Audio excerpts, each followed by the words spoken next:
Buenos días a todos y gracias por acompañarnos virtualmente esta mañana. Soy María Luisa Soria, directora de Relaciones Institucionales e Innovación de Cernauto. El objetivo del webinar de hoy es dar a conocer la convocatoria bilateral Turquía-España del programa Eureka que se publicará el próximo otoño. Para ello contamos con la colaboración del CEDETI y de la Oficina Comercial de la Embajada de Turquía en Madrid. Cernauto es la asociación que a nivel nacional representa a las empresas proveedoras de automoción. Una de nuestras actividades es promover la participación de empresas españolas en los programas de ayudas a proyectos de I+D+I nacionales, europeos e internacionales. En primer lugar, Cecilia Medina, responsable de I+D+I y formación de Cernauto, presentará los datos del sector de automoción en España, así como las iniciativas que se están desarrollando para impulsar el desarrollo del vehículo eléctrico y conectado. A continuación, Antonio Gómez, del Departamento de Cooperación Tecnológica del CEDETI, nos informará sobre los aspectos más relevantes del programa Eureka y de la convocatoria para proyectos de I+D de colaboración entre empresas Turquía y España. Después, Nazli Seza Ona, agregada comercial de la Embajada de Turquía en España, expondrá las oportunidades de colaboración e inversión en Turquía. Y finalmente, para trasladarnos su experiencia como casos de éxito, también nos acompañan dos representantes de empresas españolas que han participado en proyectos con empresas turcas.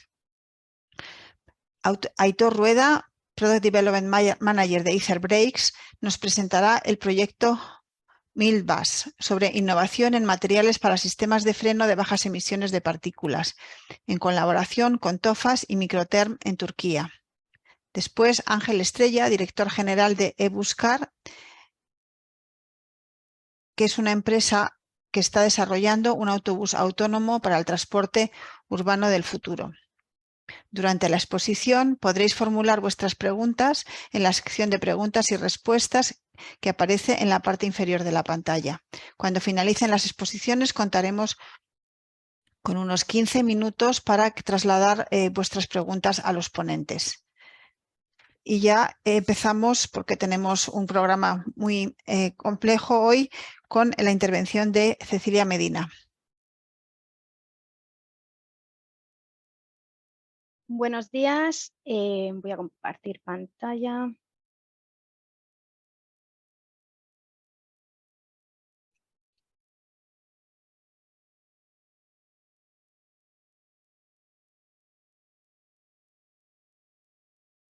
Entiendo que lo estáis viendo bien.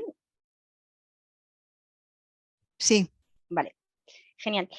Pues nada, buenos días. Como decía María Luisa, soy la responsable de I+D+I formación de Cernauto y también estoy aquí como coordinadora de la plataforma tecnológica de automoción y movilidad M2F. La presentación de hoy es para haceros una especie de resumen, visión, ¿no?, del sector en España y de las soluciones tecnológicas en las que estamos trabajando. Para ello me gustaría primero ponerlo en contexto europeo. Como sabéis, la mayoría pues tenemos cerca de 300 plantas de fabricación de vehículos en Europa, de las que tenemos solo 16 en España. Sin embargo, somos muy competitivos. Me gusta mucho incluir este gráfico en mis presentaciones porque lo deja muy claro, ¿no? De una forma visual se ve cómo la media de producción de vehículos por trabajador europeo es de 7,4, mientras que en España un trabajador español hace 18 vehículos. Y esta es una de las principales razones por las que somos el segundo productor de vehículos en Europa, el noveno en el mundo. Pero otra muy importante, especialmente estando aquí representando, ¿no?, a la parte de proveedores, es la fuerte industria de gente que trabaja en la parte de componentes, ¿no?, y de sistemas que tenemos en España, que contamos con más de 1000 empresas de todo tipo, de tamaño, bien distribuidas geográficamente y que además están operando en más de 170 países. Y además contamos con un apoyo en la parte de innovación de un ecosistema en el que podemos encontrar tanto centros tecnológicos especializados como ingenierías. En esta diapositiva y por la temática que nos trae hoy, lo que sí que me gustaría destacar de la contribución que hacen los proveedores a la economía española es ese 3,6% de inversión en I+D+I que podéis ver en la pantalla, que supone el triple de la media industrial española, y esto no podía ser de otra forma, ya que aunque es algo desconocido, pero los proveedores lo que aportamos es el 75% del valor total del vehículo.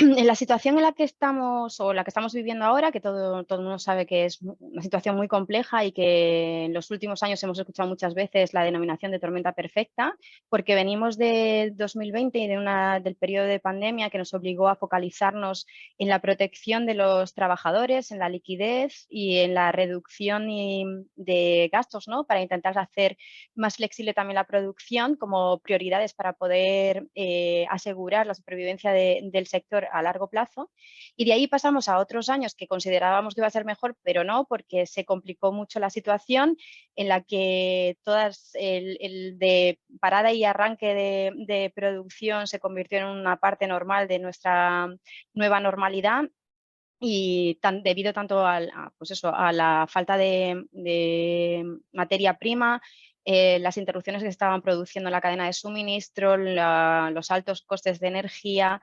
etcétera, etcétera. Entonces, con esta situación, por enmarcar, ¿no? y hacer 4 grandes bloques que considero que son los retos en los que se está desenvolviendo ahora mismo el sector, estaría la incertidumbre global, ¿no? La parte más relacionada con lo que os comentaba en la diapositiva anterior, de pues, márgenes muy reducidos, tanto por el tema de los costes energéticos como los costes logísticos, y también sobrevenido por la reducción de los volúmenes en los que producimos ahora. Ahora se producen menos coches, y esto viene tanto pues, por la falta de componentes, de ciertos componentes importantes como pueden ser los microchips, que todo el mundo hemos escuchado hablar, pero también pues, por esa incertidumbre que hemos trasladado al usuario final, pues, de no saber qué tipo de coche se puede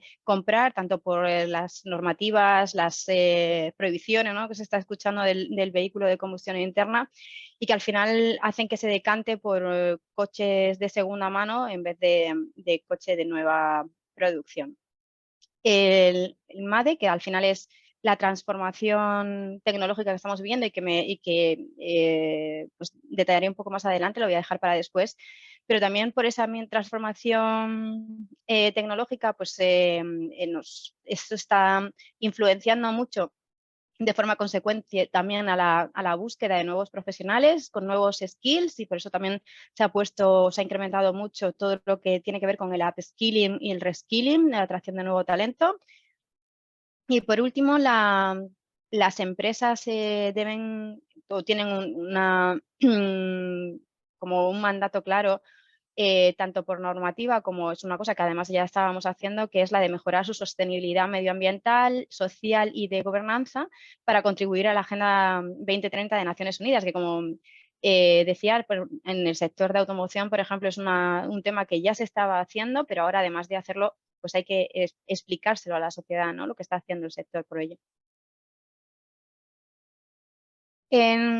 Relacionado con las grandes tendencias o las macrotendencias que hay a nivel de transformación tecnológica, que ya la estábamos viviendo incluso antes de la pandemia, estábamos en la mayor transformación tecnológica del sector, relacionado con lo que nosotros hemos llamado MADE, que pues, tiene que ver tanto con la tecnología de propulsión, por toda la parte eléctrica, la digitalización, la movilidad autónoma, los nuevos modelos de movilidad que se están viviendo, y precisamente el tema de la propia demanda, ¿no? de vehículos desde el lado de la sociedad, que lo que ha hecho es que estemos cambiando también la forma en la que se entienda la movilidad por la sociedad, ¿no? y alrededor de todo el mundo, y que está eh, todos estos cambios suponen unas grandes inversiones que, como explicaba antes, está bien limitada también por las posibilidades que hay o las capacidades que tienen las empresas de invertir, dada la situación o el contexto actual que estamos viviendo. Por eso la importancia de que se produzcan estas líneas de ayuda como las que estamos proponiendo hoy o cualquier otra que tenga que ver con poder ayudar al ecosistema a invertir y hacer en esa transformación tecnológica que queremos hacer en el sector.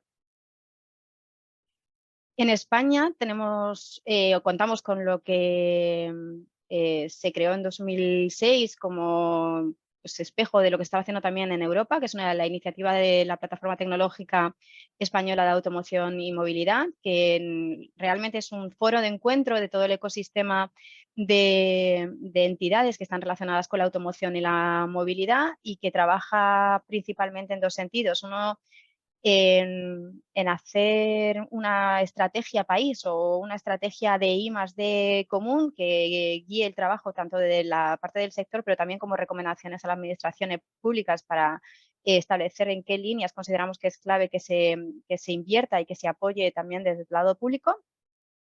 Y por otro lado, potenciar y dar a conocer las capacidades existentes en España para atraer esos proyectos e inversiones, tanto industriales como tecnológicas, relacionadas con esas megatendencias. En la última agenda de prioridades estratégicas, que como se llamaba esa estrategia país de I+D, la hicimos en 2017, se desarrolló con esas 4 grandes líneas que podéis ver en la primera columna. En 2019 hicimos una evolución y establecimos una serie de grupos de trabajo con unas líneas claras relacionadas también con las grandes áreas estratégicas, pero más focalizadas. Y a partir del 2020 sí que decidimos trabajar de forma práctica en lo que habíamos establecido en la teoría de la agenda de prioridades estratégica, en esos grandes proyectos paraguas que veis en la columna del centro, que es lo que llamamos la estrategia de los proyectos tractores colaborativos de interés común. Y que además ha servido y ha guiado todo el trabajo, que es la base, esos grandes paraguas sobre movilidad conectada y automatizada, baterías, hidrógeno y la industria inteligente, ha servido de base para todo el trabajo que hemos realizado en una de las grandes iniciativas a nivel nacional relacionadas con el sector, que es el PERTE de vehículo eléctrico y conectado. Todas estas son las entidades que han estado involucradas en esta estrategia PT-CICS y, como veis, más de 150 entidades y representaban 12 regiones de España. Y ahora en lo que estamos trabajando estamos en un momento de reflexión, ¿no? De reestructuración de esa agenda de prioridades estratégicas para empezar a establecer cuál sería nuestro trabajo común a partir del 2023. A finales de este mes, el 23, tenemos una reunión plenaria de la plataforma en la que lanzaremos el trabajo de estas grandes áreas que estáis viendo. Hemos establecido como áreas, 6 grandes áreas de análisis técnicas relacionadas con propulsión eléctrica, todo lo que tiene que ver con combustibles neutros en carbono, la movilidad conectada, cooperativa y autónoma, el espacio interior, la parte de estructuras más ligeras y sostenibles, y la fabricación inteligente, que siempre es como nuestra gran línea transversal. Y luego, de forma horizontal, hemos establecido, relacionado también con los retos que os decía antes, el talento y el tema de sostenibilidad y economía circular. En esto es lo que estamos trabajando ahora y en estas líneas es donde creemos que deberían de salir propuestas de proyecto, que tanto para la convocatoria que nos ha traído hoy o cualquier otra convocatoria. Y con esto termino. Las preguntas, como decía María Luisa, van a ir al final, con lo que nos vemos luego. Muchas gracias, Cecilia. Y ahora pues damos paso a Antonio Gómez del CDTI. Cuando quieras, Antonio. Muy bien, buenos días a todos. Encantado de saludarles a los que están por detrás de la pantalla y por supuesto, dar las gracias a los organizadores desde el equipo de Cernauto y a otros colaboradores en el seminario, como es la Embajada de Turquía en España y también las dos empresas que habéis nombrado, tanto Aetherbrace como AEBuscar, por participar en este webinario para atraer la atención a las empresas tecnológicas de España en el sector de automoción para que cooperen con entidades de Turquía en esquemas de colaboración en proyectos de I+D bajo el programa Eureka de relación y de incentivación a estos proyectos. Voy a pasar unas transparencias.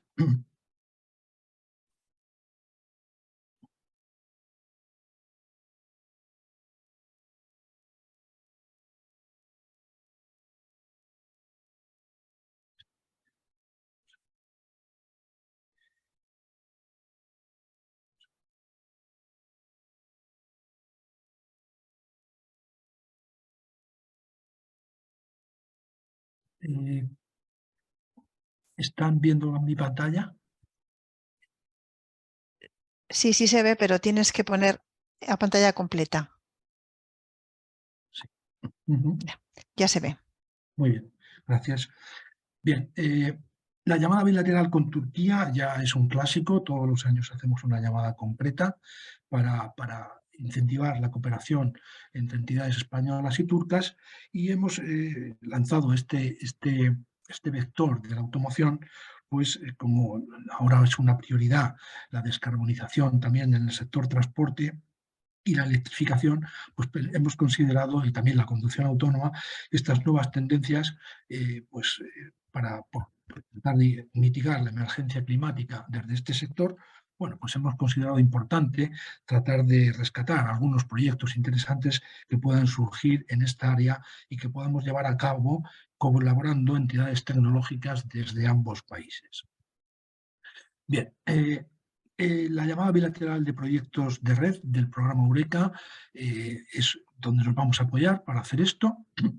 Luego les explicaré un poco las ayudas y el proceso de solicitud a los participantes que se sientan interesados. Una introducción inicial sería que el programa Eureka es un programa de cooperación entre varios países, más de 40, para generar proyectos de I+D de cooperación internacional. Bien, es verdad que de los 40 países miembros no todos son igualmente activos, entonces España suele elegir a unos cuantos al año pues, para cooperar bilateral o trilateralmente con 2 o 3 países a la vez para generar proyectos en común. Porque sabemos de antemano que algunos países, aunque son miembros, pues están casi como observadores, pero no son muy activos en generar proyectos ni en participación, ¿no? Bueno, este programa lleva ya más de 40 años de existencia y su simbolito de este sumatorio pues, viene a representar que la suma de los esfuerzos de los concursantes, poniendo en un know-how en común y haciendo el sumatorio, pues dé lugar a proyectos de gran interés industrial, que generen riqueza, que beneficien a la sociedad y que bueno, pues sean un orgullo para las empresas que lo componen y también para las administraciones y los países en donde luego al final tienen la implementación. Bien, los proyectos de red son los que nos vamos a explicar hoy. El árbol Eureka se nutre de frutos anualmente por varias vías, pero esta es la más característica, los proyectos de red, que como he dicho implican a entidades de 2 o 3 o 4 países, lo típico, pero nosotros ahora nos vamos a conformar con sacar en este seminario proyectos bilaterales con Turquía. Si hubiera algún otro participante, pues bienvenido sea, y ya les explicaríamos si es de Francia o si es de Italia o de donde sea, de dónde se podrían nutrir de financiación en esas respectivas administraciones. Pero en principio, cualquier proyecto que generemos ya solamente con participación española y turca sería plausible.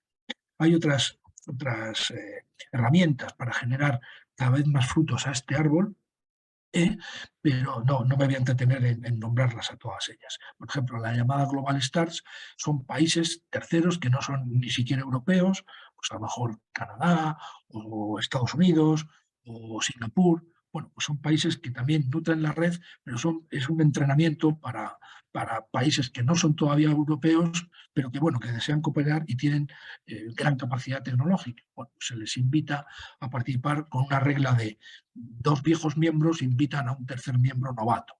Con esa regla hacemos que la cooperación sea grande todavía mucho más, ¿no? En ese esquema de Global Star.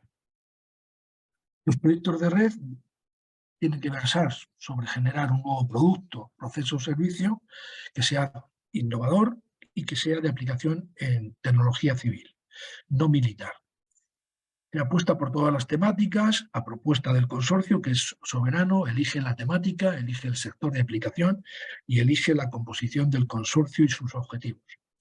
Siempre tienen que participar al menos 2 empresas que no sean vinculadas y de 2 países Eureka.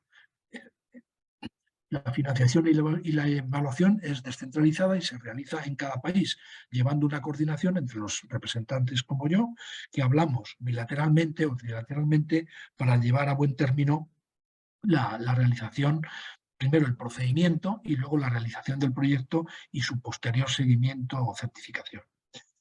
La llamada entre Turquía y España se anuncia oficialmente a primeros de octubre del año 23 para que luego, un mes más tarde, se reciban los Eureka Application Form, los EPF y los proyectos de cooperación tecnológica internacional, que son los 2 documentos, uno escrito en inglés y el otro escrito en español, que uno va a la más internacional Eureka, que compartimos todos los países, es el EPF, y el PCTI, que es una versión en español que va a CDTI. Como digo, la financiación va a ser cada Estado miembro que participen, sus naturales, sus nacionales, pues se nutrirán de los fondos que allí existan para esta temática.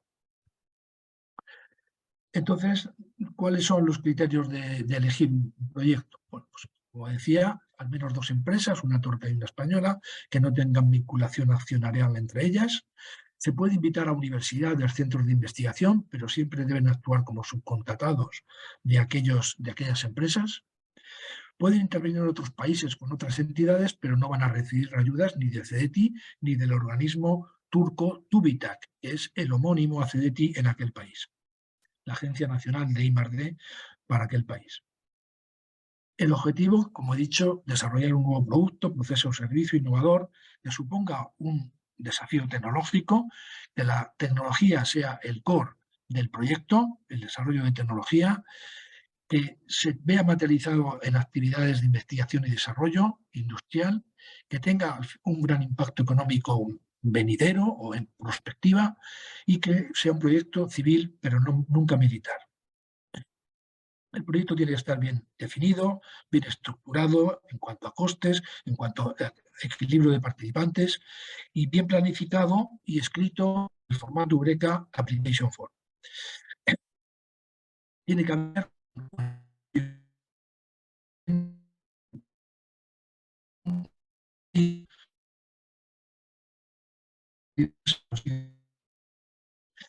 debe haber una colaboración, digamos, efectiva y ningún país ni ningún grupo industrial puede acumular más del 70% del presupuesto global. Y tiene que ser significativo para cada uno de los participantes. Es decir, no puede haber participantes, pues yo qué sé, con un 1% del presupuesto. Eso sería una insignificancia y no sería admisible, ¿no? Se les pide que los participantes firmen un acuerdo de consorcio para, al final, obtener el sello de calidad Eureka. Es mandatorio un consorcio, un agreement entre socios. Hay una fase única de proyecto, es decir, se mete el expediente y por lo tanto nunca hay que dejar al último minuto de la fecha de la convocatoria, puesto que siempre pueden surgir problemas y el hacer este seminario casi con 6 meses de antelación, pues ya va indicando que preparar un buen proyecto lleva su tiempo. No es obvio la elaboración del documento no es una cosa baladí, hay que trabajarlo. Se hace desde, es un expediente único escrito en inglés, el Eureka Application Form, que se vierte en la eurekanetwork.org.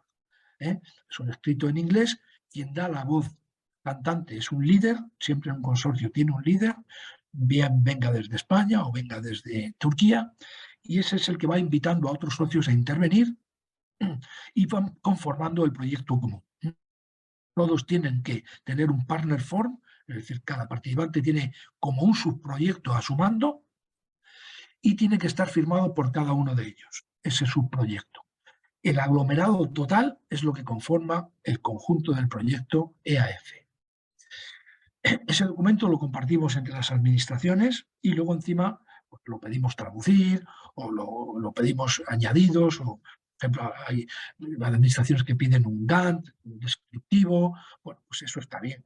Cada uno se las ingenia para entender el proyecto y para comprender el proyecto cuando nos lo trae, ¿no?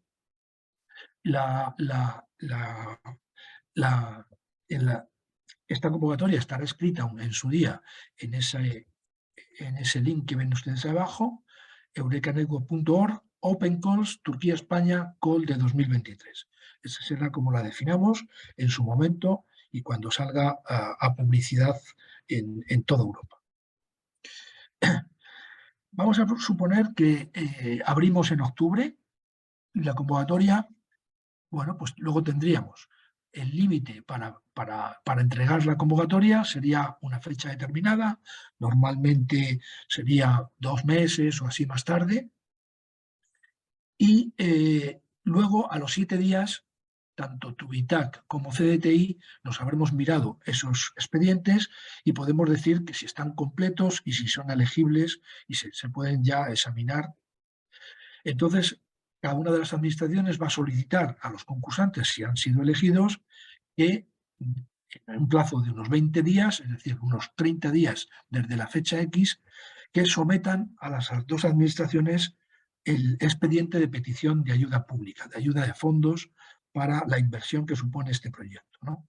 Entonces, en el caso de CEDETI, ahí viene cómo se financian estos proyectos en esa dirección electrónica. Luego, más o menos, tendríamos que en mayo del 23 se habría ya obtenido el sello, se otorgaría la financiación y comenzarían los proyectos desde ambos lados. Es decir, que hay un tiempo más o menos de 4 meses, 5 meses, para que las 2 administraciones hayamos entendido el proyecto, hecho el contrato de financiación y se llega a la firma del contrato de financiación. Entonces, los proyectos, una vez tienen la constancia de que reciben financiación, pueden dar comienzo. Y eso sería alrededor de mayo. Bien, estas son las coordenadas mías, Antonio Gómez, CEDETI.es, para cualquier consulta que me quieran dirigir.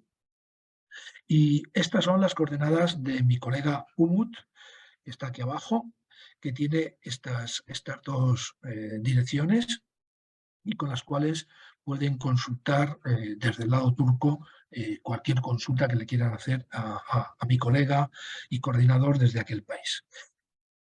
Las condiciones de financiación de CEDETI las explico muy brevemente. Son el CEDETI al concursante español le va a dar una cobertura del 85% del valor del proyecto en forma de un préstamo, pero dicho préstamo tiene un tramo no retornable muy alto, exactamente el 33%.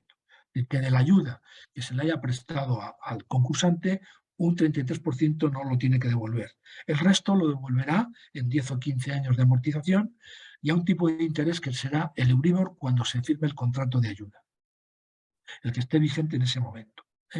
Se podrá dar un anticipo del 35% de la ayuda adjudicada al comienzo del proyecto, con un cierto límite, no sé si son 250.000 euros, pero se otorga eso de ahí.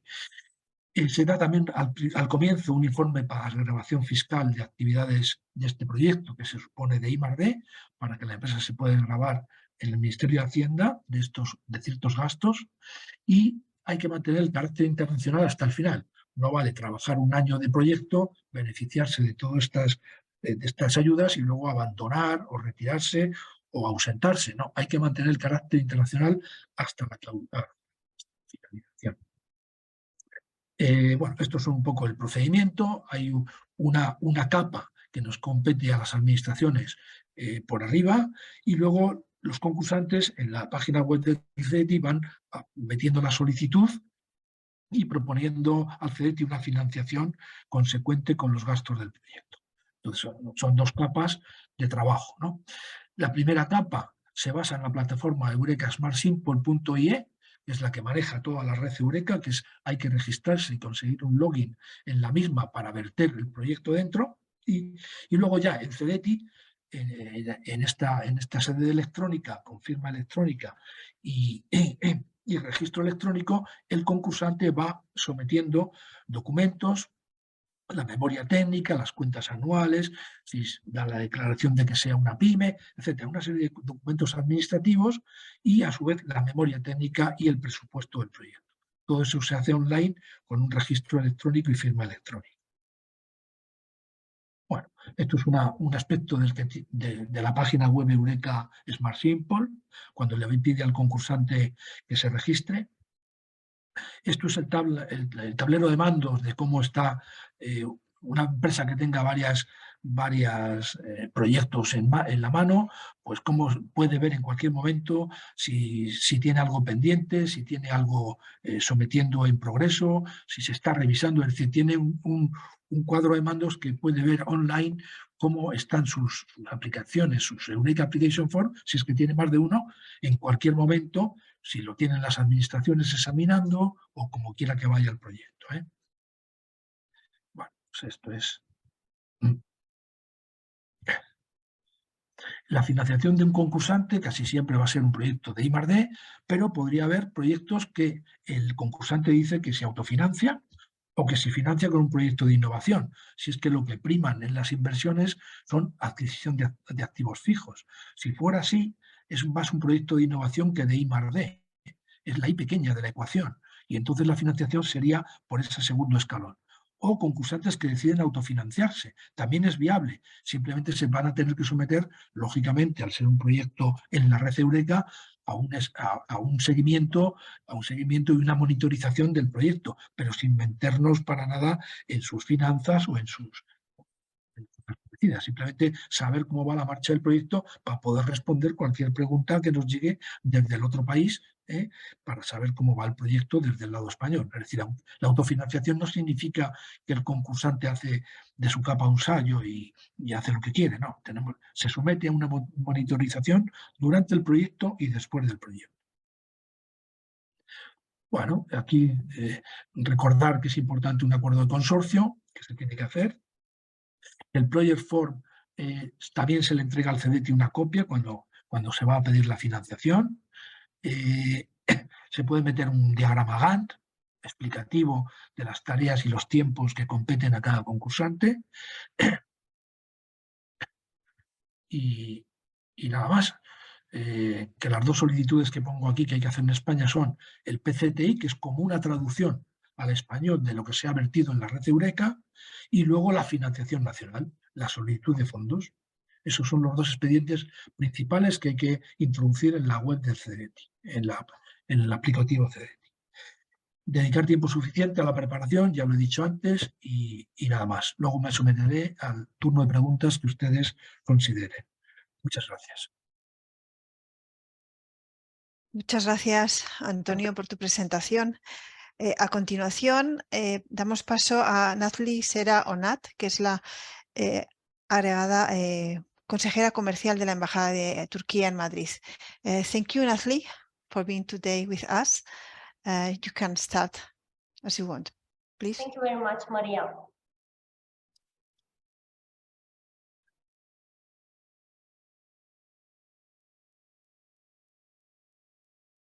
Can we make it full screen, please?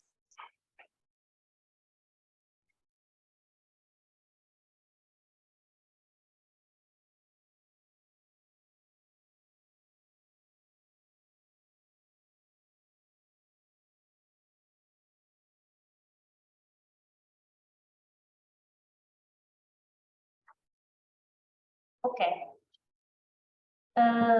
Hello, everyone. Good morning and welcome to our presentation today. I'm Nazlı Onat. I'm the Commercial Counselor of Turkey in the Embassy of Turkey in Madrid. Today, I would like to express briefly the ongoing bilateral trade relations with Turkey and Spain. We can start the presentation. In order to start the presentation, I would like to give very brief information about Turkish economy. The average annual growth rate between 2003 and 2021 was 5.5, and in 2022, our annual growth rate continued to be at the same levels. We can say that Turkey has public finances very sound and balanced. The budget balance to GDP ratio was 2.7% in 2021, and the general government debt stock to GDP ratio was 38.1 in 2021, which is below the Maastricht criterion. Turkish economy is reliant on exports, and the growth in exports in goods was 12.9% in 2022. While the imports grew by 34%. There is a high FDI stock in Turkey. Between 2003 to 2021, it was $239.2 billion, and in 2021, the total number of the FDI inflows was $13 billion. We can continue with the bilateral trade numbers between Turkey and Spain. From 2009 to 2019, the bilateral trade between Turkey and Spain has grown steadily. Unfortunately, 2022, because of the pandemic, the bilateral trade had a setback because of the pandemic, but 2021, as you see from the slide, was the year two countries broke a record, reaching the highest level so far. And as you see, 2022 is the year when we broke the second record. Total volume of our bilateral trade has reached to 16.7 billion euros, and the exports of Turkey has reached to almost 10 billion euros, and the exports have reached to 6.8 billion euros of Spain. Both countries have reached the higher values of their exports in their bilateral trade transactions. In the next slide, you see the composition of the goods of our foreign trade. The most important thing we should recognize here is the complementarity of the goods of our sales to each other.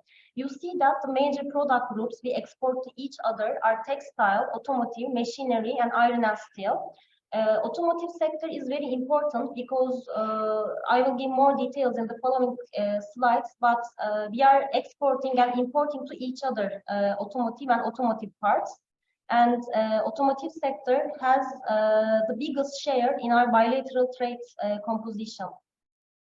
In this slide, I would like to show you that both Turkey and Spain have mutual investments in both countries. And a huge number of investments in both territories belong to automotive sector. In Spain, the most important companies from automotive sector are Carsan, Ford Otosan, Sampa, Trucks. They all have manufactured plants in Turkey. The products are manufactured in Turkey, and we are exporting to Spanish market.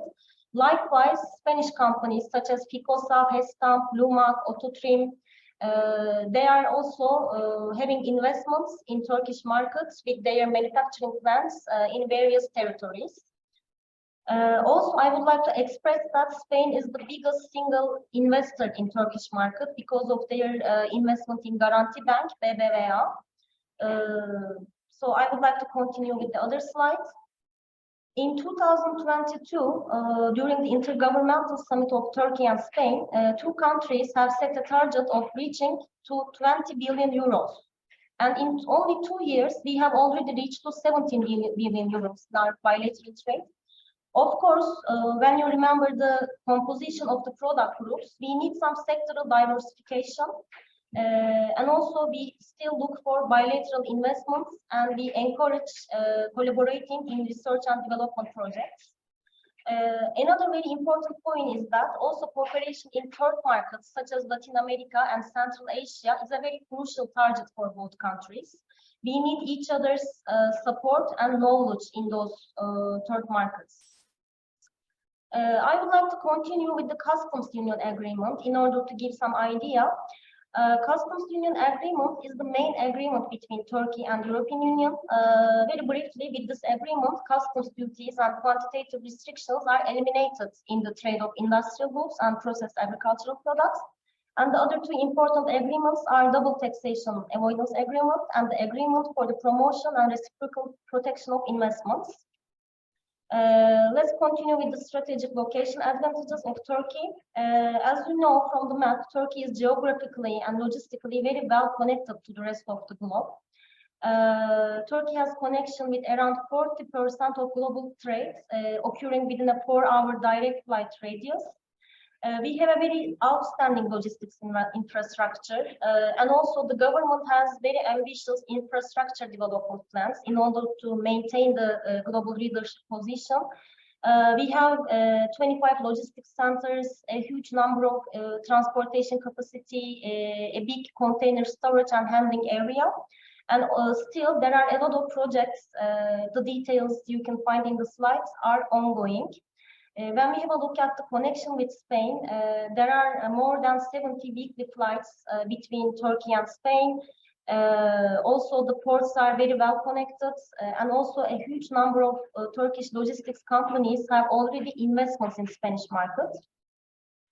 Let's continue with the global value chains. Increasing the tendencies of the multinational companies because of after the pandemic, the need to relocate global operations to the proximate countries is a very popular trend at this moment.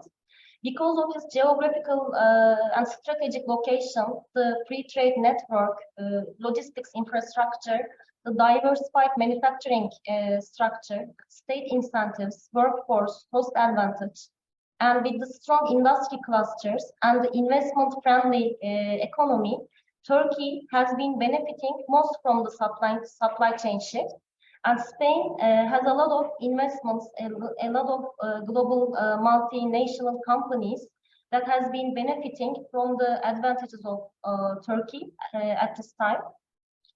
In the other slides, there is a map of Turkey. Here you can see the structure of the sectoral cluster map. Turkey has 7 geographical regions, and each of the regions have different sectoral clusters.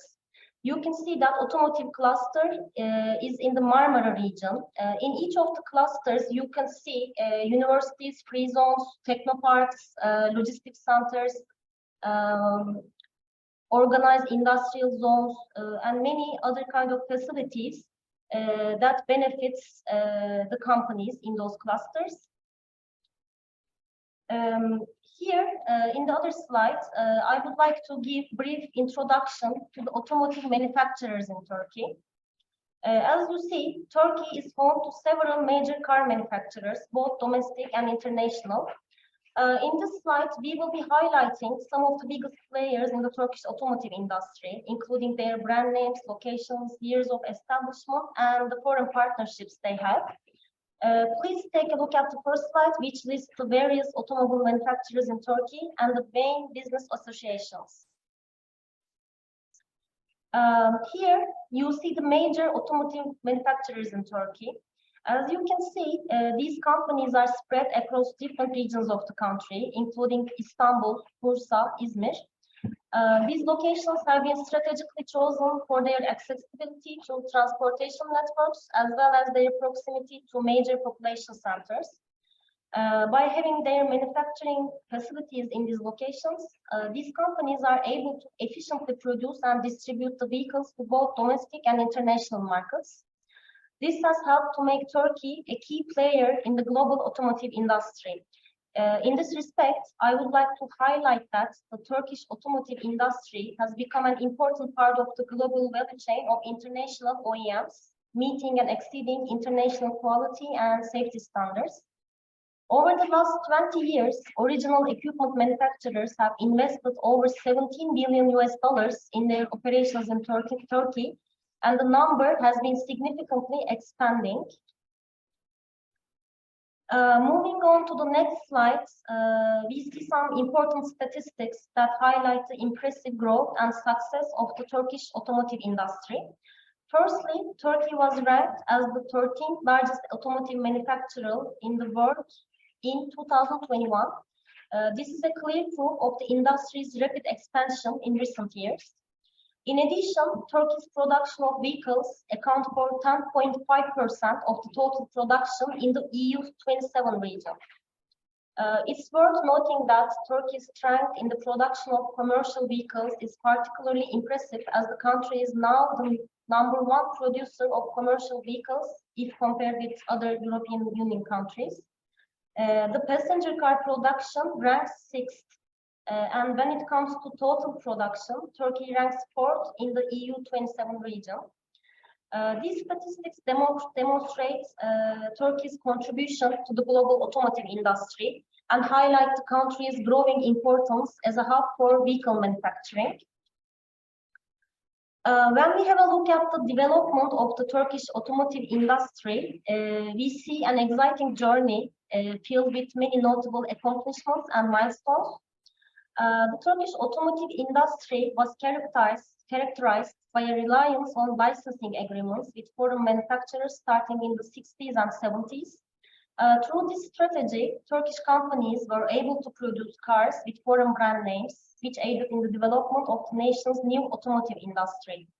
However, by the 70s and 1980s, it was becoming increasingly apparent that localizing the manufacture of cars was crucial to creating a more resilient and self-sufficient sector. And as a result, the industry began to place more and more emphasis on using components and materials that were produced locally.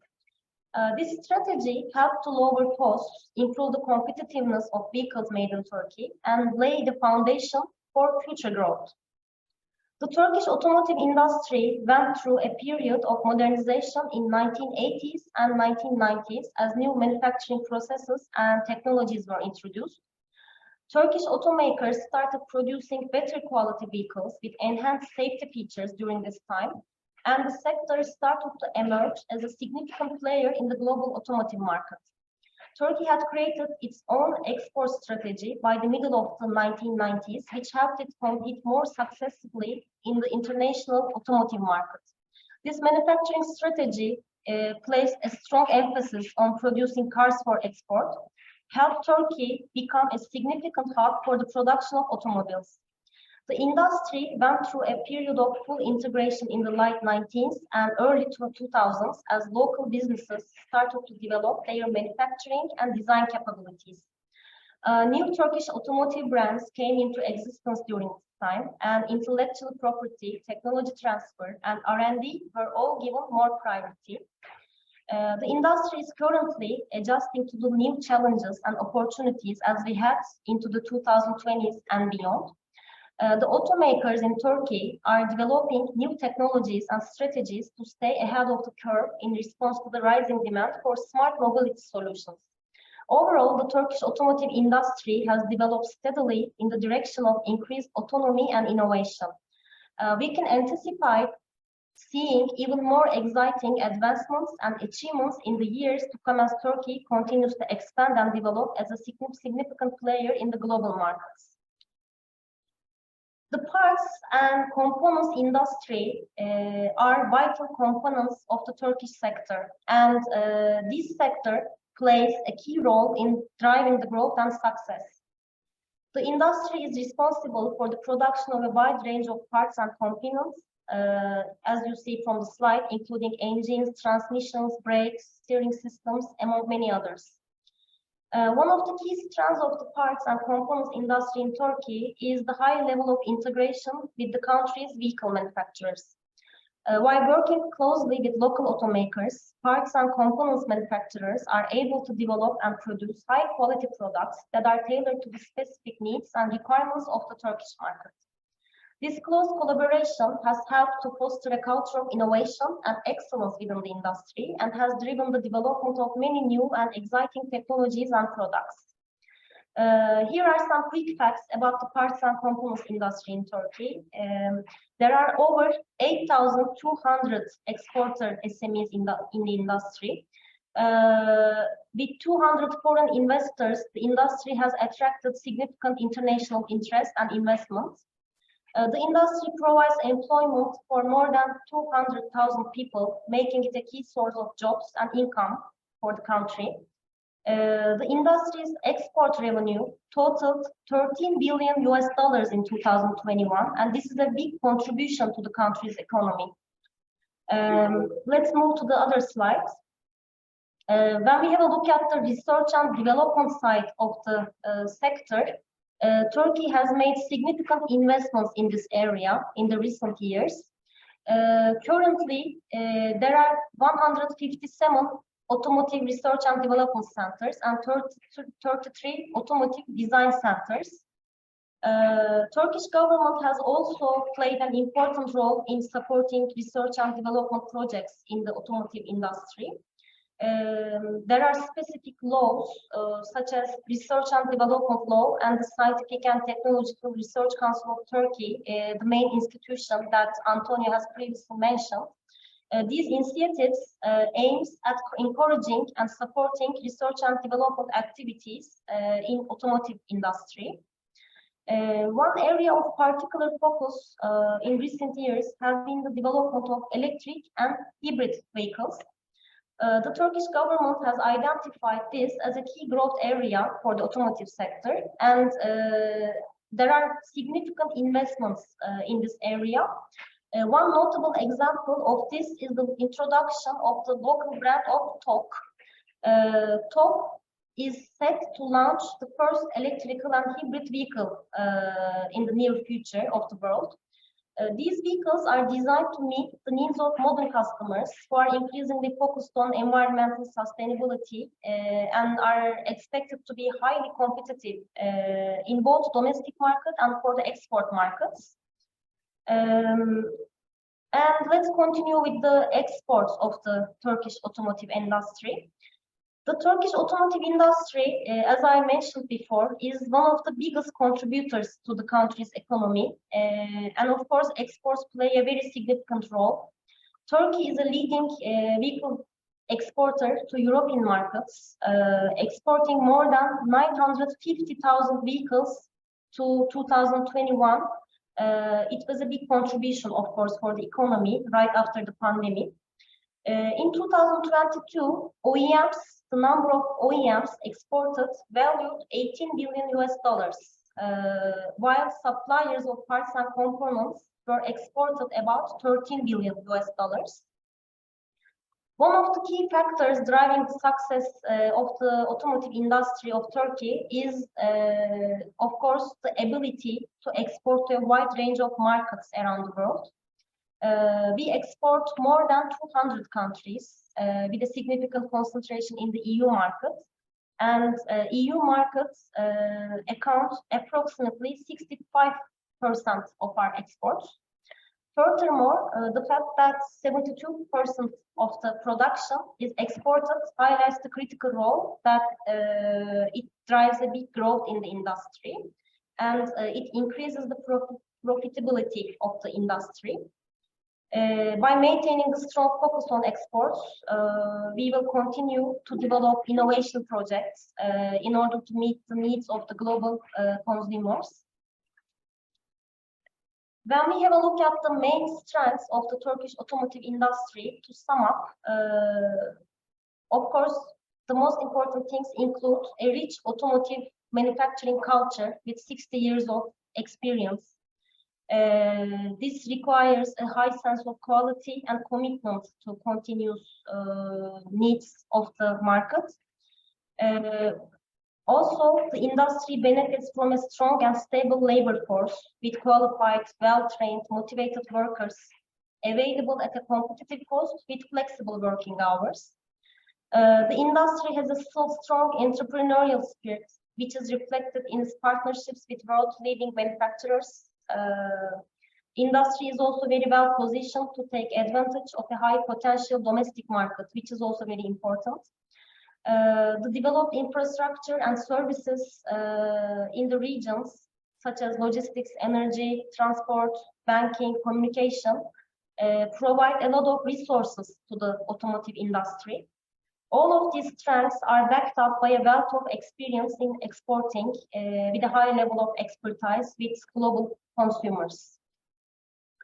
I would like to thank all the organizers and attendees for their time and attention today. It was a pleasure for us to share the experience of Turkey with you. And also the joint initiative of CDTI and TÜBİTAK is a great opportunity for companies from both Turkey and Spain to collaborate and develop innovative products and applications together. The joint research and development projects will provide an excellent platform for companies, of course, to exchange their ideas, share their knowledges, and build new partnerships. If any Spanish companies are interested in exploring more information and more opportunities in Turkish market, we are more than happy to assist them. Thank you very much for today's meeting.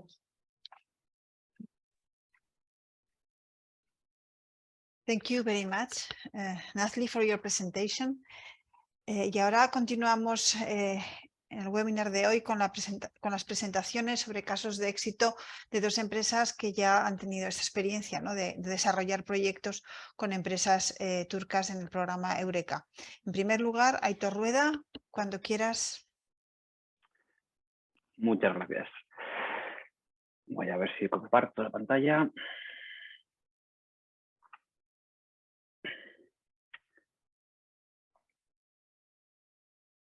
¿Me confirmáis, por favor, que se ve bien? Sí, tienes que poner a pantalla completa la presentación.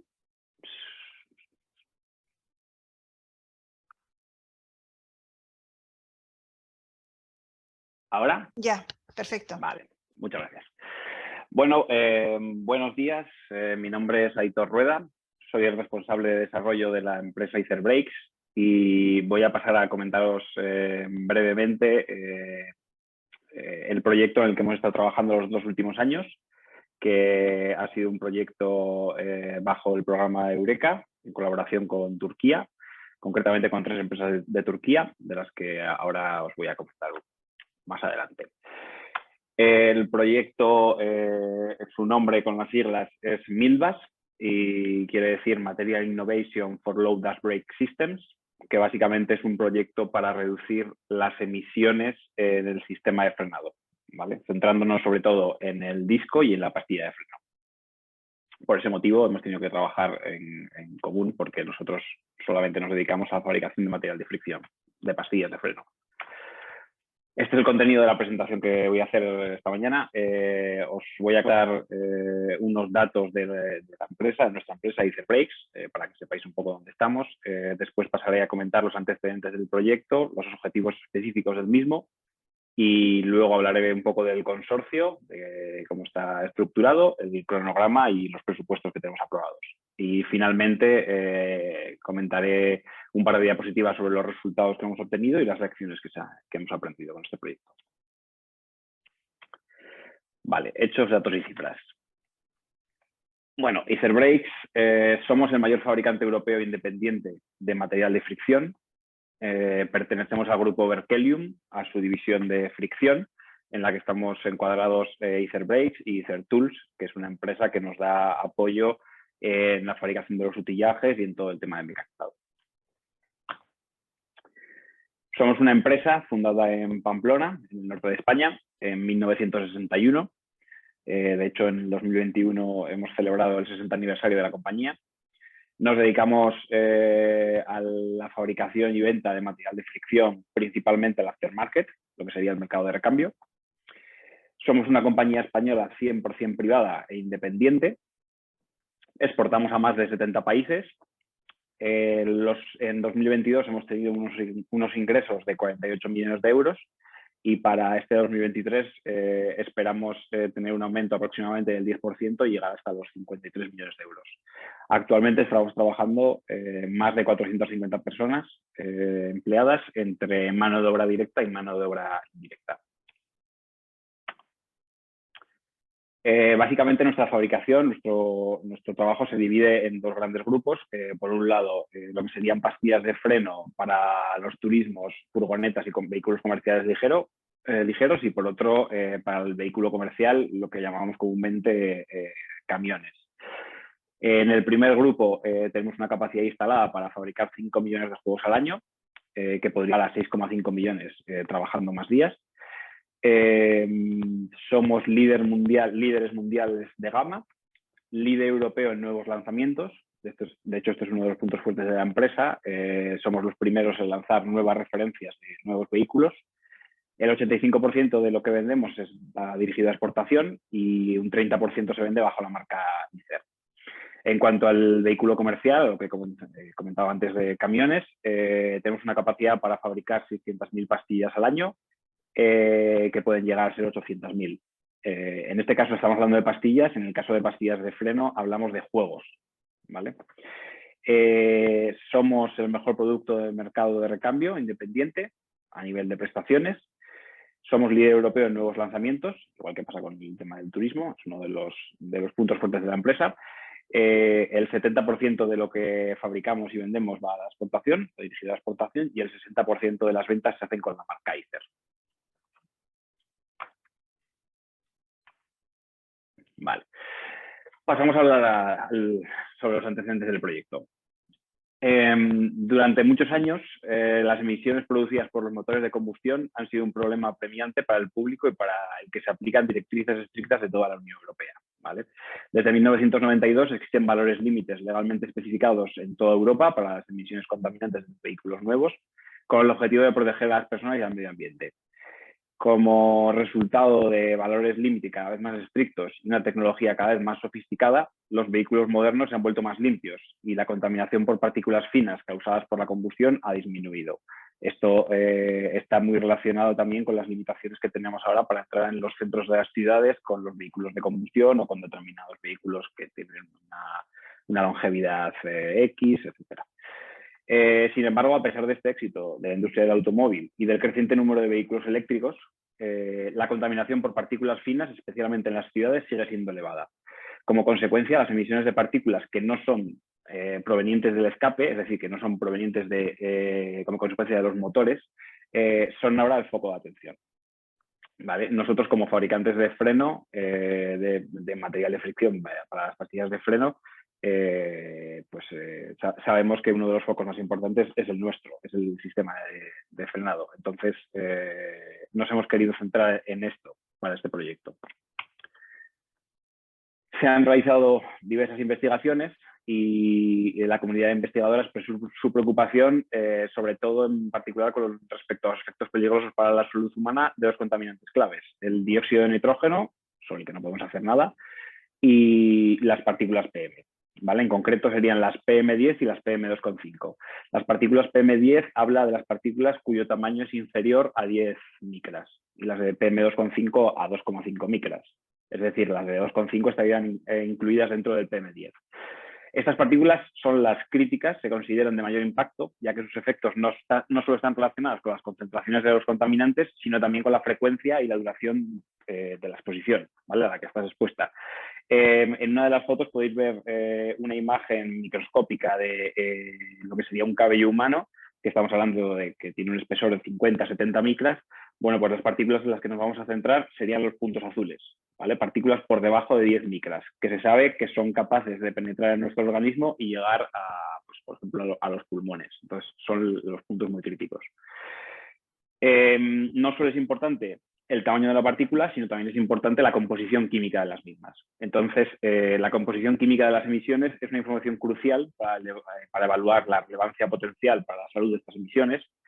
El perfil de la composición elemental de las emisiones de desgaste de los frenos depende del contenido en metales de la formulación. Al final, el material de fricción es una matriz que puede ser orgánica o inorgánica, pero que tiene una serie de materias primas que se utilizan dentro de la formulación. Es una fórmula. Entonces, dentro de esta formulación hay una serie de metales. Se sabe que son críticos, ¿vale? Los más importantes identificados son el hierro y el cobre, así como estaño, zinc y antimonio, que también están presentes, pero suelen estar presentes en menor porcentaje. Sobre el tema del cobre ya era algo que se ha hablado largamente, sobre todo en Estados Unidos, que en los estados de California y Washington ya no se puede, a partir de 2025, no puedes vender pastillas de freno en cuya composición haya más de un 0,5% de cobre. Pero en el tema del hierro hasta ahora no se había trabajado, ni hay una legislación que te ponga una limitación. Vale, esos serían los antecedentes y los objetivos específicos del proyecto. En este vídeo podéis ver, es un modelado 3D de una aplicación de frenado. ¿Vale? Podéis ver la pinza, el disco. Durante el frenado se puede ver cómo se desprenden pues, una cantidad muy importante de partículas. Estas partículas no vienen solo del material de fricción, vienen también del disco. De ahí que este proyecto se ha tenido que trabajar en esos dos frentes. Por un lado, el disco de freno, que nosotros no tenemos relación porque no trabajamos con ello, y por otro lado, la pastilla de freno, que es nuestro campo. Por eso hemos tenido que trabajar entre dos empresas. Este proyecto persigue el objetivo general de desarrollar un sistema de frenos que sea respetuoso con el medio ambiente al minimizar el polvo de freno que se le verá al interactuar el disco con el material de fricción. ¿Vale? Los objetivos específicos del mismo serían minimizar estas emisiones, sobre todo de cara a prepararnos para las legislaciones cada vez más estrictas, que ya sabemos que están aquí, ya este año han salido para equipo origen y esperamos que a mitad de año tengamos una legislación ya para el mercado de recambio. Un compuesto de material de fricción que sea óptimo para el recubrimiento de disco, cuando el coeficiente de fricción es una relación entre dos cuerpos. Entonces, si tú modificas el disco, que vamos a tener que hacer una modificación en el tratado superficial del disco, también tienes que modificar el material de fricción porque va a cambiar el coeficiente entre ambas. Mejorar la disipación del calor del sistema, puesto que el tratamiento térmico del disco funciona como espejo térmico y aumenta muchísimo la temperatura a la que se somete la pastilla de freno. Prolongar la vida útil de los discos a través del desarrollo de un disco que no sufra oxidación. Esto va a venir a través del tratamiento térmico que se va a aplicar sobre el disco. Unas llantas limpias y una solución que sea respetuosa con el medio ambiente. Y por último, una creación de modelos virtuales para la distribución de partículas de polvo de frenos y caracterización de los recubrimientos. Vale, el consorcio. En el consorcio estamos cuatro empresas, perdón. 3 empresas turcas y una empresa española, y además está la universidad que entra como colaboradora, la Universidad SUBU de Turquía. El coordinador del proyecto es la empresa Tofas, se encarga de configurar y coordinar el proyecto, de evaluar el rendimiento en vehículo de los nuevos discos y pastillas y de apoyar los estudios sobre el recubrimiento de disco. Como fabricante de material de fricción estamos nosotros, Icerbrakes, nos encargamos del desarrollo del material específico, de la fabricación de los prototipos en base a las diferentes formulaciones con las que vayamos trabajando y de realizar la validación en banco dinamométrico. Después tenemos una empresa, DECA, que es la que se encarga del recubrimiento de los discos. Desarrolla el recubrimiento de disco factible y fabrica los prototipos, solamente el tema de los discos, con la formulación seleccionada. Por último, Microcerm es el instituto de investigación que se va a encargar de caracterizar la composición del polvo, incluyendo las PM, tamaño y análisis de la toxicidad para los seres humanos de las partículas emitidas y la cantidad. Y la universidad que va a apoyar el desarrollo de DECA, del recubrimiento de disco. ¿Vale? Este es el consorcio. En cuanto al cronograma, empezamos a trabajar en diciembre de 2020. Tuvimos problemas al inicio porque, si recordáis, ya parece muy lejano, pero estábamos en tiempos de pandemia. Entonces se solicitó una prórroga al CEDETI para ampliar 4 meses. Se amplió el hito 1 hasta abril del 2021 y se ha vuelto a solicitar otra prórroga para ampliar el hito 2 hasta abril del 2022. ¿Vale? Entonces, bueno, va a ser más o menos unos 2 años y medio de proyecto. En el tema de presupuestos, se han aprobado 722.000 euros, 428, como presupuesto de Icerbrakes. De estos, CEDETI ha concedido a Icerbrakes una ayuda parcialmente reembolsable del 85% del presupuesto total aceptado, de los cuales abarcan principalmente costes de personal, equipamiento, suministros y subcontrataciones con un límite del 50%. Con un tramo no reembolsable del 33% sobre la cobertura financiera de la ayuda. Vale, y resultados y lecciones aprendidas. Como resultados del proyecto, estamos aún en la última fase del proyecto. Nosotros ya hemos acabado nuestra parte, pero se está haciendo los ensayos en vehículo, que no dependen de nosotros. Pero bueno, en principio el objetivo es, vamos a incrementar la competitividad de la empresa a través de un nuevo material de fricción para discos de freno tratados mediante pulverización térmica a un precio competitivo con el que no se conseguirá incrementar la duración del sistema y reduciremos bruscamente la emisión de partículas a la atmósfera. Como consecuencia de la ejecución de este presente proyecto y de su explicación de los resultados, se prevé invertir en una nueva línea de inversión asociada a la fabricación de pastillas de freno para equipo Origen. Como os he comentado al principio, nosotros fundamentalmente trabajamos para aftermarket, pero este proyecto es para equipo Origen, es sobre una plataforma en concreta. Lecciones aprendidas y puntos fuertes que hemos visto en la colaboración, en trabajar en un proyecto de Eureka y colaborar con diferentes empresas. La red de Eureka, una vez que te ha aprobado el proyecto, lo avala mediante un sello de calidad, que es el que aparece aquí a la derecha, y esta distinción la hemos utilizado y sirve para las empresas como herramienta de promoción y reconocimiento internacional. Lo hemos publicitado. Este trabajo tiene un impacto directo en el desarrollo de negocio, ya que mejora la posición competitiva de las compañías, refuerza la diferenciación con respecto a la competencia y abre puertas a la diversificación. Hemos conseguido reducir testes, optimizar recursos y disminuir riesgos al trabajar en colaboración con otros socios. Al crear el consorcio, al trabajar en un consorcio, nos ha ayudado a abordar un proyecto que por complejidad, coste o dimensión transnacional supera las capacidades que tiene una única empresa de forma aislada. Además, el tener una duración determinada que está fijada al inicio del proyecto y muy claro los roles de cada empresa fijados en el planning, pues esto ayuda a que a la hora de trabajar sea un trabajo mucho más efectivo. Y bueno, en el panorama actual nosotros entendemos que la alianza entre empresas es una de las claves de la supervivencia en un futuro próximo. Las empresas van a estar más conectadas al ecosistema y la unión y colaboración entre las mismas va a ser esencial para que seamos más fuertes. Contar con socios que nos aporten otras habilidades o experiencias nos hace ser menos vulnerables en el mercado y en el mundo que vivimos hoy en día. El aumento de la productividad y la innovación viene ligado a este tipo de proyectos, ya que el hecho de contar con diferentes equipos de profesionales implica la obtención de mejores resultados en menos tiempo y con una perspectiva de trabajo más amplia y creativa. Y esto sería todo por nuestra parte.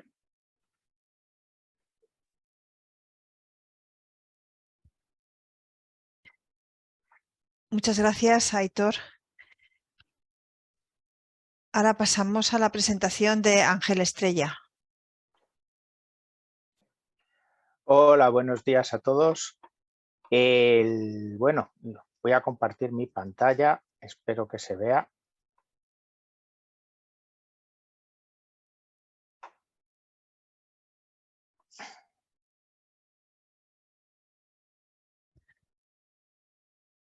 ¿Se ve bien? Sí, sí, ya Fenomenal. se ve.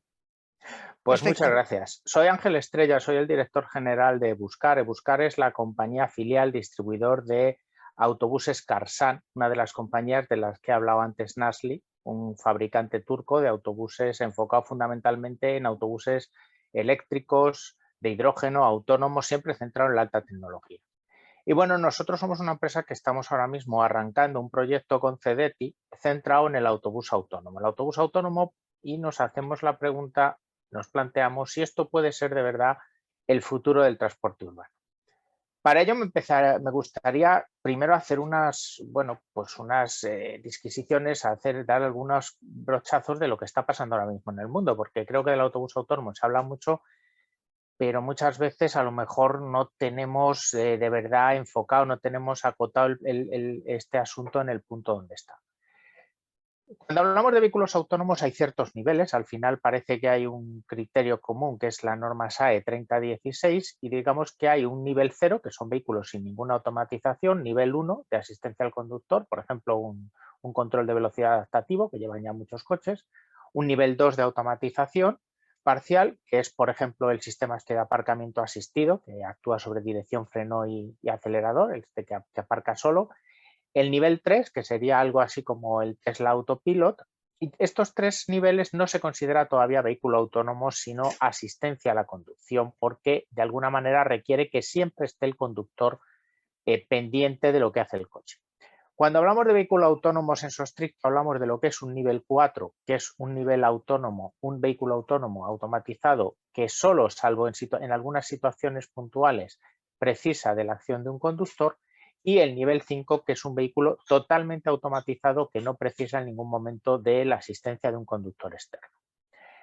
Aunque los niveles 4 y 5 no requieren conductor, sí pueden tenerlo, y de hecho en muchos países pues lo que nos estamos encontrando es que la legislación obliga a que vaya un conductor por temas de seguridad. ¿Quién está marcando la pauta ahora mismo en el vehículo autónomo? Pues bueno, de nuevo nos encontramos que China es quien está marcándonos la pauta y nos está marcando el camino. Yo os recomiendo, hay un paper de McKinsey Company muy reciente, de diciembre del año 22, que habla de ciencia ficción a realidad, qué es lo que está pasando con, los vehículos autónomos en el mercado chino. Y lo que está ocurriendo es que China como gobierno pues está usando ciertas ciudades como núcleos de ensayo para ver qué potencial tiene y en base a las experiencias reales ir legislando, ir creando el marco regulatorio para que el autónomo sea una realidad. Todos hemos oído hablar, por ejemplo, de los robotaxis en ciertas ciudades, o hemos oído hablar también de cómo en la ciudad de Guangzhou ya los camiones de basuras son eléctricos, pero sobre todo son 100% autónomos. Bueno, digamos que el gobierno chino está permitiendo hacer cambios legislativos muy rápidos en ciertas ciudades para hacer los experimentos oportunos. De hecho, si echamos una vista, también se ha publicado cuál es el plan estratégico chino para los coches autónomos.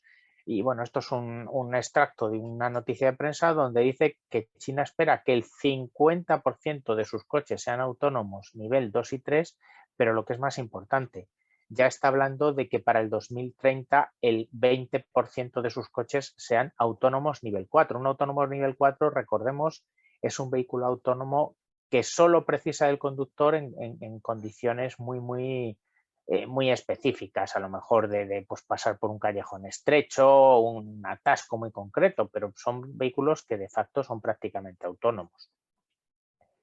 Claro, a esto además hay un factor añadido, y es que si leemos la prensa vemos que en particular en el sector del vehículo industrial, en el sector tanto del camión, autocar, autobús, hay una escasez tremenda de conductores. Y por lo que nos dice la International Road Transport Union, que es un organismo independiente, esta escasez cada vez va a ser mayor. Es decir, se están juntando dos factores que yo creo que van a acelerar el proceso. Por un lado, nos encontramos con un país como China empujando muy fuerte el vehículo autónomo. Esto ya lo vivimos anteriormente con el vehículo eléctrico. Y por otro lado, y ahora hablo en concreto de lo que es el transporte de mercancías y transporte de personas, es que cada vez hay menos conductores y esto no parece que vaya a ir a mejor, sino que va a ir a peor. En todo este escenario, ¿cómo está España? Pues bueno, en España ahora mismo, si la ley lo que dice es que de momento no están actualizados, no están autorizados ningún vehículo autónomo de nivel 3 o superior, se habla de que en el mes de marzo va a salir alguna legislación nueva. Esta noticia es del día 5, es del año pasado, de momento no tenemos ningún cambio y lo único que hay es una instrucción, la instrucción VH 2022/7, que lo que te permite es realizar ensayos en rutas predefinidas y siempre con un conductor que pueda tomar el control. Es decir, de momento la legislación española no permite el vehículo autónomo como tal circulando pues, en entornos como los que hemos visto antes que están ocurriendo en China. Bien, a nivel mundial y también para hacernos una idea de lo que es el nivel de la tecnología, ¿qué ejemplos se está manejando a nivel autónomo? Por un lado, todos hemos oído hablar del coche de Google y aprovecho también para introducir algunas tecnologías. El coche de Google que lleva lo que se llama sensores LIDAR. Un sensor LIDAR es un radar de pulsos láser, un radar convencional y un posicionamiento por GPS. También hemos oído hablar de, por ejemplo, Tesla. Tesla basa su sistema autónomo en un sistema de cámaras. De hecho, va a dejar de usar el radar y sensores de ultrasonidos y se centra solo en un sistema de cámaras. Y frente a esto, ¿qué está proponiendo Karsan como fabricante de autobuses enfocado en alta tecnología y en un sector tan sensible como es el transporte de viajeros? Nosotros ya tenemos en el mercado un vehículo que es el Karsan e-Attack autónomo. es un vehículo de 8 metros, 50 pasajeros, totalmente eléctrico, además con tecnología de electrificación BMW. Y cuando hablamos en particular de la tecnología que afecta a lo que es el por qué el vehículo es autónomo y qué tecnología hay detrás, vemos, antes hemos visto coches que son conocidos en el mercado, como el de Google, como el de Tesla, pues que tienen o solo cámaras o sensores LIDAR y posicionamiento. Bien, pues nuestro vehículo autónomo tiene, por un lado, posicionamiento GNSS, o sea, GPS de alta precisión. Tiene varios radares láser, varios radares LIDAR, 4, uno en cada esquina del autobús y otro arriba, de 128 canales.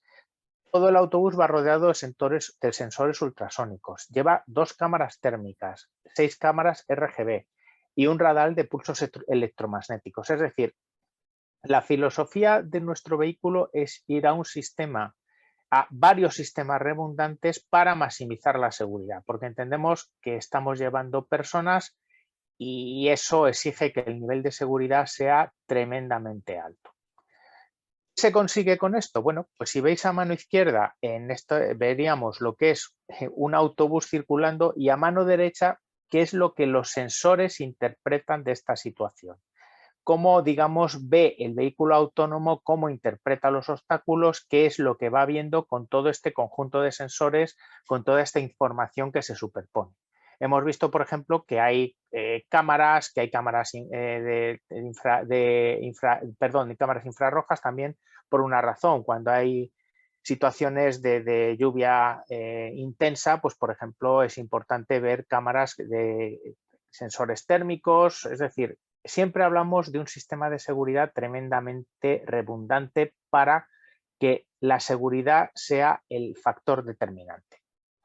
Bien, este vehículo ya está circulando en la Universidad de Michigan, en Estados Unidos. Aquí podéis ver el vehículo circulando en la Universidad de Michigan. Veis que el volante se mueve solo, es un circuito controlado dentro de lo que es la universidad, pero un autobús absolutamente autónomo. Sí va un vehículo, va un conductor, porque es un vehículo de nivel 4 que, recordemos, puede requerir de la intervención del conductor en una situación particular, pero si os dais cuenta, el volante está funcionando absolutamente solo, las paradas las realiza solo, abre y cierra puertas solo, es decir, es un coche que de facto está funcionando de forma autónoma. De momento va un conductor, pero yo casi diría que más por un requerimiento legal que por un requerimiento tecnológico.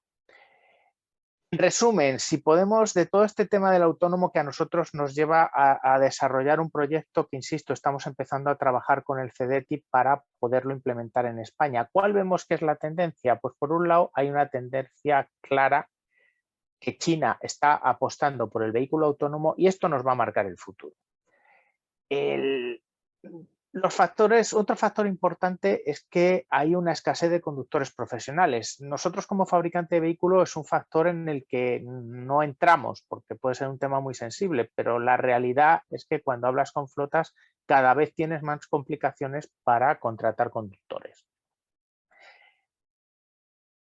Basado en lo que está ocurriendo en China, la tecnología va avanzando a pasos agigantados, es decir, ya vehículos que pensábamos hace unos meses que prácticamente no eran viables, pues cada vez vemos que están más puestos en la carretera y que están ahí.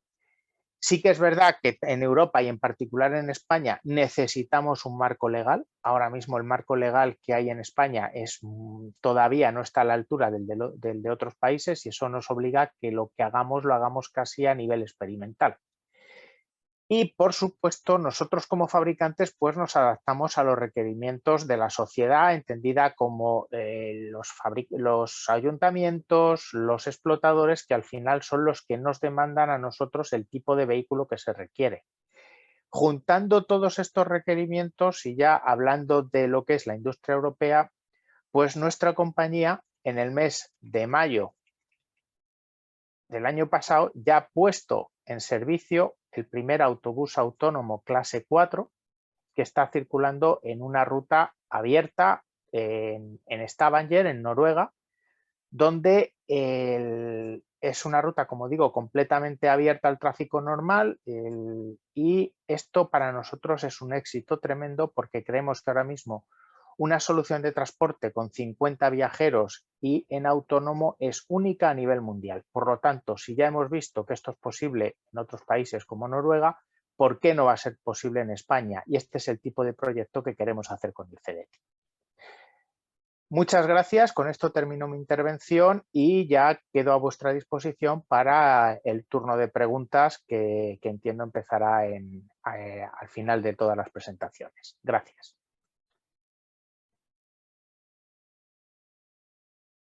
Muchas gracias, Ángel, por tu presentación.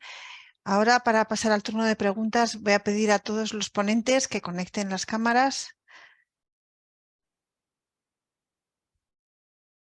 Y bueno, Aitor nos ha comentado que tiene que marcharse en un par de minutos. De momento no hay ninguna pregunta para él, entonces, bueno, pues si no entra ninguna en los próximos 2 minutos, pues Aitor, muchas gracias por tu intervención.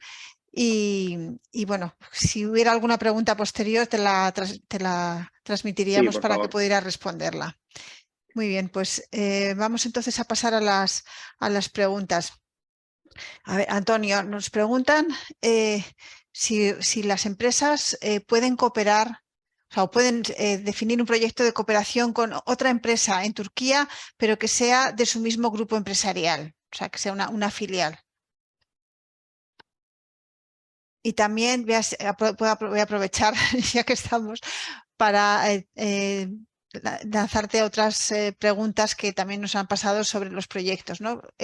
Nos dicen cuál es el rango de presupuesto en euros admisibles para que pueda participar la empresa española y también el máximo de subcontratación técnica de la empresa en centros de investigación o universidades. Enciende el micro, Antonio. Sí, bueno, muchas gracias. Bueno, respondiendo a la primera pregunta, en mi presentación he dicho que ninguna empresa ni ningún Estado miembro puede acaparar más del 70% del presupuesto. La regla esa es una regla, digamos, que se aplica desde hace muchísimos años.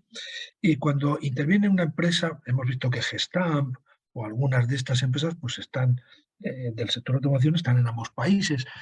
Pueden trabajar con su filial, pero tienen que dar entrada a terceras partes que no sean digamos, de la familia Gestamp. Y que luego cuando sumemos la parte de Gestamp turca y española, no sume más del 70% del presupuesto del proyecto. Entonces, razonando de esa manera, pues sí, pueden trabajar, tienen que dar participación a terceras entidades con un peso tecnológico y una implicación tecnológica en el proyecto importante y nunca van a poder pasar de un 70% del presupuesto entre las dos entidades que trabajen y que sean del mismo grupo. Luego, respecto al presupuesto, el presupuesto mínimo de un concursante español es de 175.000 o 180.000 euros de presupuesto global, de ahí hacia arriba, y nos solemos mover en un rango pues desde eso mínimo hasta un máximo de 2,5 millones de euros como mucho. Pero hay un estándar que es el típico número mágico, que es 1 millón de euros por participante. Eso es un clásico. Entonces, ahí podría situarse la cifra media. Y luego la tercera pregunta se refería, perdona, ¿me has dicho, María Luisa? Al presupuesto de subcontratación. Ah, sí. Sí, Bueno, pues, si hay un máximo. ¿Y cuál sí, sería? bueno, hemos visto, por ejemplo, en el proyecto Ether Breaks, que la subcontratación no podía superar el 50% y lo ha cumplido. Es decir, más o menos sí, esa es la cifra. Un concursante puede participar subcontratando tareas técnicas a una tercera parte, centro de investigación, una universidad, etcétera, pero nunca superar el 50% de su contribución al proyecto. Muchas gracias, Antonio. Creo que has respondido a las preguntas perfectamente. Bien. Bueno, vamos, otra pregunta que tenemos para Nazli sobre las perspectivas de crecimiento de las exportaciones de la industria turca de automoción. Nazli, what are the export projections or estimates of the Turkish automotive industry in 2023? So far, Maria, the numbers seem to be increasing by the end of the year. And according to the numbers of the Exporters Association of the Automotive Cluster in Turkey, they have very positive expectations for the end of 2023. They are thinking of breaking a record again. The amount will be more or less approximately $34 million. But this is an estimation. We hope it will be higher than we are estimating.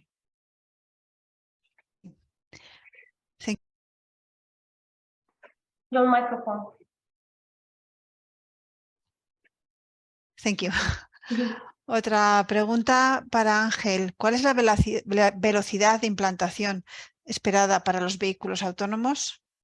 Bueno, pues esto es algo que depende muchísimo de la administración, porque tecnológicamente, digamos que ya está a un nivel que puede funcionar.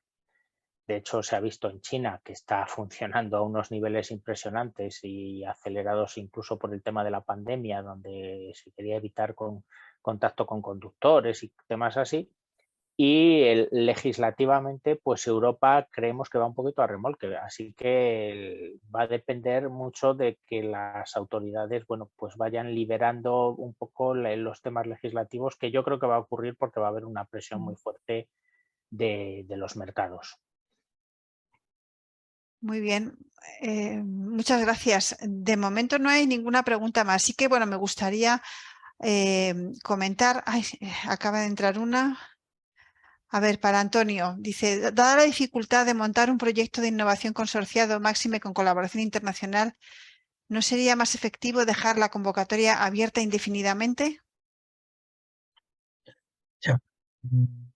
Bueno, cuando se lanza una convocatoria con plazos determinados y específicos, acordados entre las dos administraciones nacionales, tanto de Tubitak en Turquía como en CDTI en España, digamos que pondremos más recursos, horas hombre, dedicados a la difusión, a la atención, a perseguir, a monitorizar, a orientar, etc.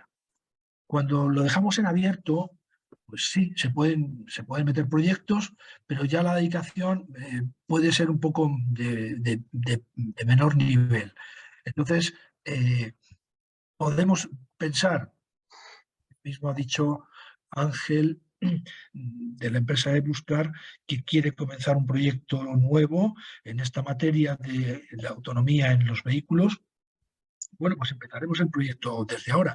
Si antes de que llegue la convocatoria ya tenemos armado el consorcio, repartido los paquetes de trabajo, bien especificado los costes de cada una de los participantes y la planificación está más o menos consensuada entre los concursantes y plasmada en esos documentos que les vamos a solicitar, pues probablemente podemos lanzar el proyecto de red Eureka antes de que comience en octubre la convocatoria bilateral turca con España-Turquía. O sea que sí, podemos pensar que podemos admitir ese proyecto y trabajarlo desde mañana mismo, si se quiere, y así para otras empresas, lógicamente.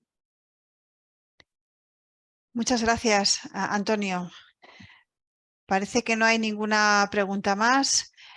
Entonces, lo que sí que voy a aprovechar es para responder a una pregunta que nos han hecho sobre si se estarían disponibles las presentaciones. En los próximos días, las personas inscritas recibirán un correo con las presentaciones y también con un enlace para poder visionar de nuevo el webinar o poder también, bueno, pues incluso trasladar esta información a otras personas que ellos crean que están interesadas en este tema. Yo quiero agradecer a todos los ponentes que hoy nos han acompañado por sus interesantes presentaciones. Yo confío, Antonio y Nazli, en que realmente pues, se presentarán proyectos muy interesantes de cooperación entre empresas españolas y turcas para, bueno, pues en beneficio de los sectores de automoción de los dos países. Muchas gracias a todos y bueno, pues hasta otro webinar que organicemos sobre este tema u otros temas. Gracias. Hasta luego. Muchas gracias. Gracias. Adiós. Adiós.